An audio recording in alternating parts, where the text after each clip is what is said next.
Oi, gente! Bom dia, boa tarde, boa noite. Nós esperamos muito que vocês estejam bem na medida do possível. E esse seminário ele foi produzido por mim, Mariana, e pela Manuela. E a gente vai introduzir esse segundo bloco de seminários que vão abordar os mamíferos marinhos. E o nosso seminário em si tem como tema o transporte interno em ação. Bora lá, então? Os mamíferos marinhos estão distribuídos por todo o oceano, sendo que existem em torno de 80 espécies de baleias e golfinhos e mais de 30 espécies de focas e leões marinhos. E aqui é importante a gente se atentar que a alimentação desses animais ela provém totalmente do ambiente aquático. E se especula que o ancestral comum desses animais ele foi atraído novamente para o oceano devido à grande disponibilidade de alimento. E aproveitando, que a gente falou do ancestral comum dessas espécies, é interessante a gente ver que elas têm histórias filogenéticas diferentes. Por exemplo, as focas, os leões marinhos e as morsas, elas pertencem à ordem carnívora, enquanto que as baleias e os golfinhos pertencem à ordem cetácea. E como o nosso artigo ele trata mais especificamente das baleias denteadas e dos golfinhos, a gente trouxe para vocês também ali que a infraordem Odontocete ela aparentemente não é monofilética e a gente consegue visualizar isso através daquela linha tracejada. E aqui embaixo a gente tem uma expansão desse grupo para vocês conseguirem ter uma ideia da composição dele até o momento. Enquanto que na ordem carnívora, dentro da família Phocidae, a gente vai encontrar as focas verdadeiras, os leões marinhos, as morsas, animais que estão super próximos filogeneticamente de felinos, ursos, pandas, entre outros animais. E com isso, a gente consegue ver que dentro de cada grupo de espécies a gente vai ter uma diversidade enorme. E esse mistério por trás do mergulho dos mamíferos aquáticos, ele já mitiga as pessoas há muito tempo. Por exemplo, na época dos baleeiros, a gente tem um relato nesse livro Moby Dick, em que eles trazem que o mergulho ele era tão profundo que, às vezes, as cachalotes elas levavam consigo 2 vezes o comprimento total da linha do arpão. O arpão era a ferramenta utilizada para a captura desses animais. E é interessante porque nesse livro eles contam a história de uma cachalote que ela foi perseguida, ferida, e mesmo assim ela conseguiu se defender e ela acabou destruindo as embarcações dos pescadores que estavam atrás da sua caça. Uma loucura! Então, com todos esses mistérios e questionamentos sobre o comportamento fisiológico desses animais, é que se iniciam os estudos a partir de 1935, por aí, em que os fisiologistas eles começam a se questionar sobre coisas básicas. A primeira delas é como que esses animais estritamente dependentes da atmosfera, eles conseguem satisfazer as demandas energéticas metabólicas depois de longos períodos submersos nesses mergulhos. E outro questionamento era como que eles conseguiam lidar com as pressões do ambiente, conforme os mergulhos iam se aprofundando, consequentemente a pressão também. Essas pesquisas iniciais elas foram desenvolvidas em laboratório, utilizando piscinas e banheiras, porque nessa época não se tinha um aparato tecnológico e nem técnicas para conseguir observar o comportamento do animal em vida livre. Então ocorria a captura desses animais e se tentava mimetizar as situações em laboratório. Então foi somente em 1970 que as cientistas conseguiram monitorar o comportamento de mergulho desses animais em vida livre. Isso porque foi só nesse período em que a gente teve um desenvolvimento tecnológico que possibilitou acompanhar a vida desses animais no seu ambiente natural. Um exemplo perfeito disso foi a análise comportamental da foca de Weddell, e são animais que vivem sobre o gelo e eles fazem buracos para ter acesso à água, alimento e também para conseguir respirar durante os seus mergulhos. Nessa análise foi utilizado um gravador de dados em que ele era anexo no corpo do animal e conseguiu-se analisar diversos mergulhos voluntários e com isso ter uma noção, conseguir descrever pela primeira vez a duração e a profundidade desses mergulhos. E aqui nesse gráfico a gente consegue visualizar mais de 1000 mergulhos feitos por 6 focas de vida livre e a gente consegue observar que a maioria desses mergulhos eles têm duração de 20 a 25 minutos, mais ou menos, Embora a gente também consiga visualizar ali que foram poucos mergulhos, no entanto, esses mergulhos eles chegaram a mais de 1 hora. Então, é mais de 1 hora sem acesso ao oxigênio da atmosfera. É muito incrível isso. E aqui nesse outro gráfico, a gente consegue visualizar a profundidade desses mergulhos. E muito semelhante ao padrão do gráfico anterior, a maioria dos mergulhos não tem uma profundidade tão grande. No entanto, em outros mergulhos, a gente consegue ver ali que elas conseguem chegar a 600 metros de profundidade. Então, aqui nesse slide, a gente vai tentar representar, de um lado, a média, né, do período de mergulho, como também assim o máximo que já foi registrado, e no lado direito, a profundidade desses mergulhos. Então, no lobo marinho, por exemplo, foi observado que ele consegue atingir 260 metros de profundidade de mergulho e a duração desse mergulho são em torno de 8 minutos. E como a gente já tinha mostrado, né, as focas de Weddell, elas conseguem atingir em torno de 600 metros de profundidade e os mergulhos, ocasionalmente, eles têm de 20 a 25 minutos, mas conseguem atingir mais de 1 hora. Já os elefantes marinhos, eles conseguem atingir uma marca de 750 metros de profundidade e os seus mergulhos eles podem durar até 2 horas, é muita coisa.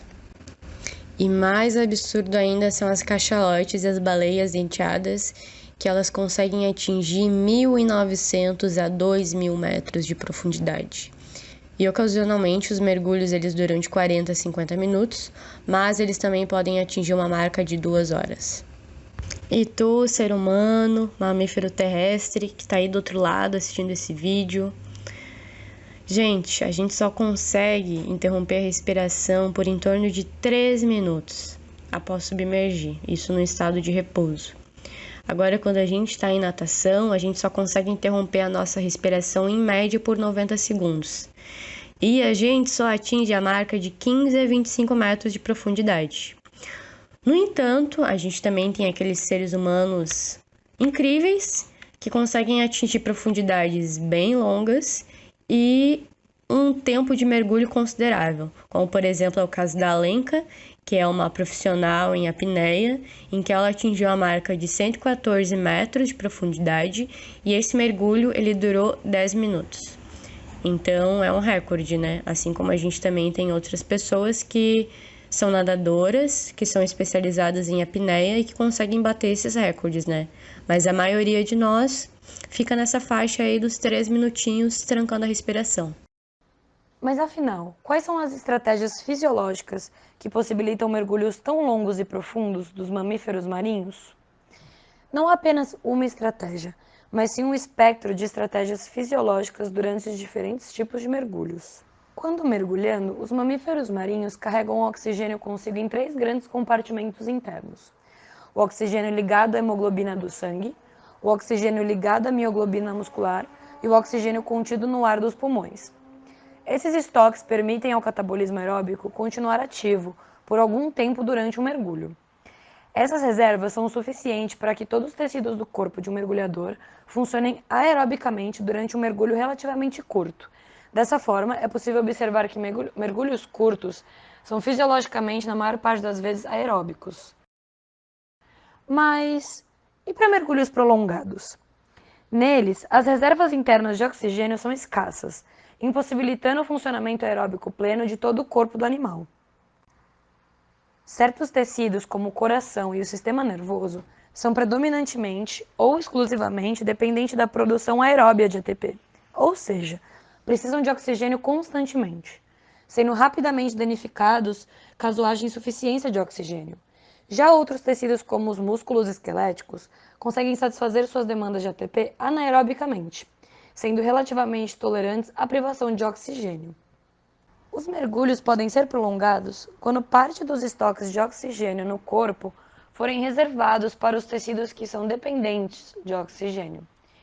Se todos os tecidos tivessem acesso igual ao estoque completo de oxigênio de um animal, a concentração do gás iria cair rapidamente em todo o corpo, de forma que os tecidos dependentes de oxigênio ficassem comprometidos. Ou seja, durante o mergulho, tecidos dependentes de oxigênio continuam com níveis adequados do gás, enquanto outros tecidos depletam suas fontes e iniciam o catabolismo anaeróbio, aumentando o tempo que o animal consegue ficar submerso. Essa distribuição preferencial de oxigênio consegue ser realizada por ajustes da função circulatória. O fluxo sanguíneo para certas regiões do corpo, como os músculos esqueléticos dos membros, do tronco, a pele, o intestino e os rins, é reduzido por vasoconstrição das artérias que suprem essas regiões.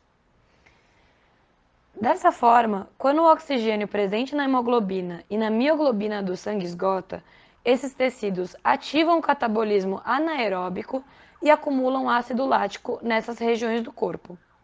Assim, a partir dessa circulação reduzida, o coração bombeia sangue principalmente entre si, os pulmões e a cabeça, sendo os estoques de oxigênio do sangue circulante e qualquer oxigênio extraído do ar dos pulmões reservado para os tecidos dependentes de oxigênio, enquanto os tecidos privados de circulação, ou com pouca circulação, retêm ácido lático durante o mergulho.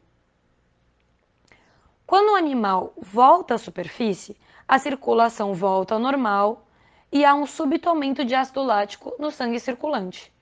Conclusão: a função circulatória às vezes é radicalmente alterada durante o mergulho de um mamífero marinho. Em mergulhos curtos, há uma redistribuição relativamente pequena do fluxo sanguíneo, sendo esses os mais frequentemente apresentados pelos mamíferos marinhos. O período de tempo reduzido do mergulho possibilita que todas as necessidades energéticas sejam satisfeitas pelo catabolismo aeróbio, utilizando normalmente as reservas de oxigênio do animal. Ou seja, a circulação sanguínea permanece distribuída de forma normal pelo corpo. Então, reservas de oxigênio, fisiologia circulatória e fisiologia metabólica desempenham um conjunto de funções cruciais na fisiologia do mergulho. O mergulho só pode durar enquanto o oxigênio é fornecido para o cérebro. Então, os tamanhos das reservas de oxigênio ajudam a determinar por quanto tempo o fornecimento de oxigênio para o cérebro pode ser sustentado. Em mamíferos mergulhadores, as reservas sanguíneas de oxigênio tendem a ser altas. A quantidade de oxigênio no sangue depende de 3 fatores: capacidade de transporte de oxigênio do sangue, volume total do sangue e o grau em que o sangue está saturado com oxigênio no momento da submersão. Quanto ao transporte de oxigênio, algumas espécies de mamíferos mergulhadores apresentam valores dentro da faixa do normal para mamíferos terrestres, como, por exemplo, o lobo marinho e o golfinho nariz de garrafa, enquanto outros têm valores excepcionalmente elevados, como a cachalote, a foca comum, a foca de Wendel e a foca de faixas brancas. Quanto ao volume total do sangue, o volume médio de sangue em algumas espécies terrestres representativas, como seres humanos, cavalos, cães e coelhos, é de 60 a 110 ml por quilo do peso corporal. Algumas espécies mergulhadoras têm volume de sangue dentro desse mesmo intervalo.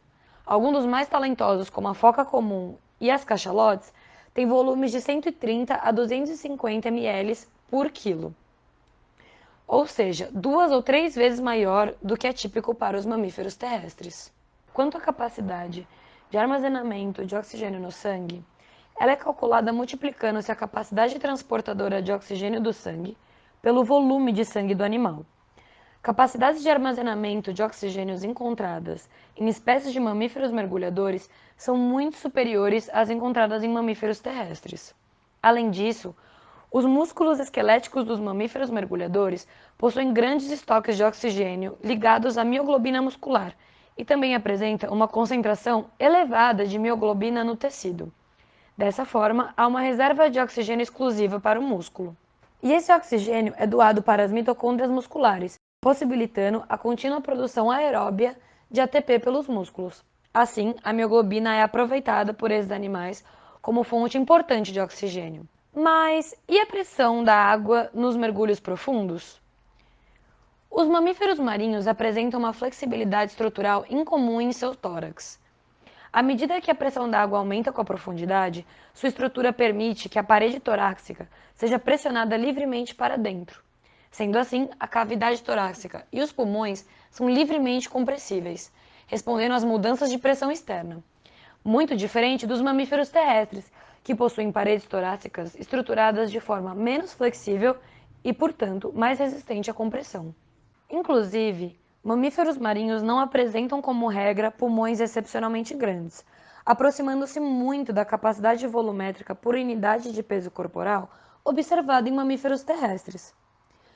Curioso é que muitas das focas e baleias que mergulham profundamente possuem capacidade volumétrica relativamente mais baixa do que outras espécies de focas e baleias que mergulham mais superficialmente.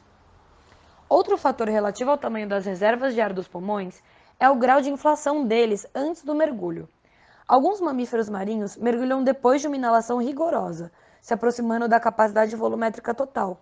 Contudo, há muitas espécies que submergem após uma exalação. Peraí, então quer dizer que uma grande reserva de ar nos pulmões não é uma vantagem para os mamíferos mergulhadores? Sim, isso mesmo. Pois o animal boiaria com grande quantidade de ar nos pulmões, o que resultaria em maior esforço para mergulhar e permanecer submerso. Além disso, os alvéolos pulmonares são os primeiros elementos a colapsar quando o ar dos pulmões é comprimido sob a ação de grandes profundidades. Logo, o ar passa a ficar concentrado principalmente nas vias de condução, que são a traqueia, os brônquios e os bronquíolos não respiratórios. E nessas regiões, a transferência de oxigênio para o sangue é mínima, logo torna-se indisponível para o consumo do animal. Em um mergulho raso, o uso das reservas de oxigênio pulmonares é eficaz. Todavia, em um mergulho profundo, o ar pulmonar não é tão útil assim. Dessa forma, dependendo da profundidade do mergulho, os mamíferos mergulhadores variam no uso dos pulmões como reserva de oxigênio. Esses animais realmente possuem incríveis adaptações que os tornam grandes mergulhadores. É notável como as reservas de oxigênio são distribuídas. Enquanto em nós, humanos, muito se concentra nos pulmões, nos mamíferos marinhos mergulhadores, o oxigênio disponível no sangue e na mioglobina dos músculos esqueléticos são a fonte mais importante de reserva, sendo o ar dos pulmões pouco significativo. Porém, mesmo essas grandes reservas de oxigênio não são capazes de explicar, por si só, as longas durações submersas que esses animais são capazes de fazer.